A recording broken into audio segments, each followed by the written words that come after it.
കൃഷ്ണ ഗുരുവായൂരപ്പ ശരണം. പൊന്നുണ്ണിക്കണ്ണൻ്റെ ഉഷപ്പൂജ അലങ്കാരം രാവിലെ 4 മണിക്ക് മലർനിവേദ്യം കഴിഞ്ഞ് നട തുറന്നു. പൊന്നുണ്ണിക്കണ്ണൻ അത് ശ്രീലത്ത് പുഞ്ചിരി തൂക്കി നിൽക്കുകയാണ്. ആ കണ്ണൻ്റെ തിരുമുഖം ചന്ദനം ചാർത്തി, നെറ്റിയിലൊരു സ്വർണ്ണഗോപിക്കുറി അണിയിച്ചു, ചെവിയിൽ ചെവിപ്പൂക്കൾ വെച്ചിട്ടുണ്ട്, മാറത്തൊരു സ്വർണ്ണത്തിലകവും ഒരു വീതി കൂടിയ സ്വർണ്ണമാലയും ചാർത്തിയിരിക്കുന്നു.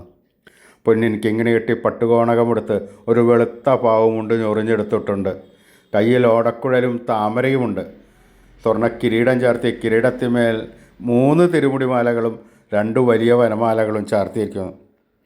ആ കണ്ണൻ്റെ ആ സുന്ദര രൂപം നമുക്കെല്ലാവർക്കും മനസ്സിൽ വിചാരിച്ച്, ആ മനസ്സിലേക്കൊന്ന് ആവാഹിച്ച്, ആ കണ്ണനുമായി കുറച്ച് സംവദിച്ച്, ആ കണ്ണൻ്റെ തൃക്കാൽക്കൽ വീണ് നമസ്കരിക്കാം, പ്രാർത്ഥിക്കാം. ആ കണ്ണൻ്റെ അനുഗ്രഹം നമുക്കെല്ലാം ഇപ്പോഴും ഉണ്ടാകുന്നതാണ്. ഒരു സങ്കോചവും കൂടാതെ നാമം ചൊല്ലിക്കോളൂ. നാരായണ നാരായണ നാരായണ നാരായണ.